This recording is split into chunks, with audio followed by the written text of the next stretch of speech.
your next comedian is a very good friend of mine. We're in the same improv group together. Please give it up for Rinsky, everybody.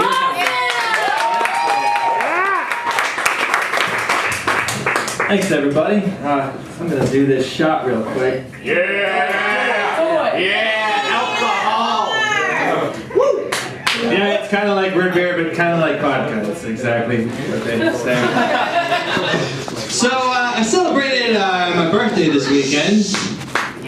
Thank you, thank you. I turned 27, so I hate everybody who just clapped or cheered.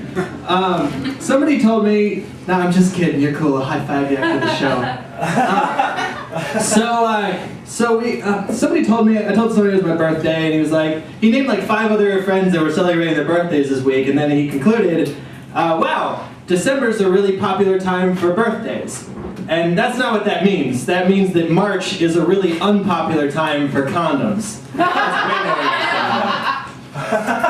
So, I was driving down the highway, and I'm just kidding, I don't have a car, but I have friends who are more successful than me. And we passed a billboard for some sort of legal firm or something that said, "Jailed, we can help."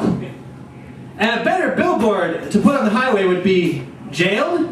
You better get back there, man. The cops are going to be really angry with you. Seriously, we are lawyers, and the best way to get out of jail trouble is to not break out of jail. You should really play it cool." I wonder if there's a billboard outside of a jail that's just like, "Jailed? Sucks to be you, man. You should have called us."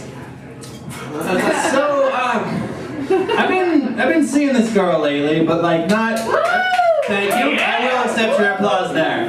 But not for very long, and so we're in this stage where like she more or less at this point is my girlfriend, but I haven't given her that. You can't call someone that without officially inviting her to accept that title. But you don't want to rush into inviting someone to be your girlfriend too soon either. So every relationship is preceded by this weird couple of weeks where like you're having fun when you're together, but when like someone sees you and is like, "Hey, you guys a couple," there's this awkward silence because there is no phrase. There's no like concise phrase in this language that will accurately describe the act of being a girlfriend in all but name only.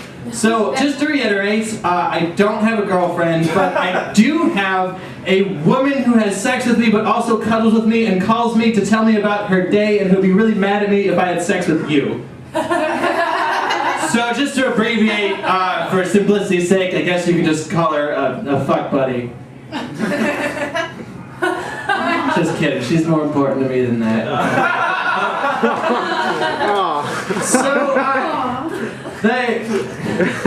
speaking of questionable things to say to a crowd, the term racism has evolved a fair amount in the past couple of decades. It used to mean, the firm belief that people of a different skin color are genetically inferior to you. But that's not around as much anymore, at least overtly, so it's evolved a little bit. It's expanded to include basically any predisposition given to somebody based on race. Which means that now you can do something that you couldn't do 30 years ago, which is be racist by accident. And for all you white people that are worried about being concerned, they're concerned about being labeled as racist, I got a quick tip for you.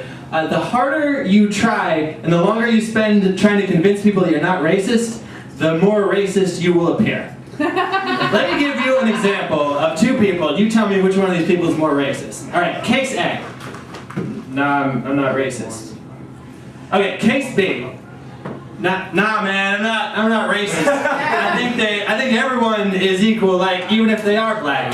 And like really, like I make it a point to treat everybody like they are white, like because deep down, really, like they all are. Seriously. And no, man, like my best friend is a Chinaman,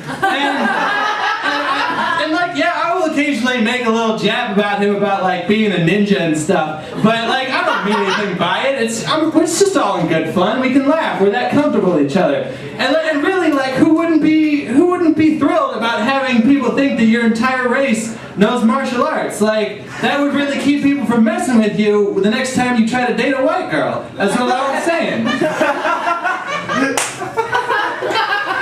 This logic, incidentally, also applies to being gay. Again, case A. No, I'm not gay. Case B. Nah, man, I'm not gay. I'm not gay, man. I love women way too much. I'd have sex with that girl, that girl, that girl, that girl, and that girl, and I would like it. If there was a club for being straight, I would be a card-carrying member. I got posters hanging in my dorm room of women in bikinis just to remind me, like, in case I'm like, who am I supposed to be attracted to? I can just look at the wall and it's them.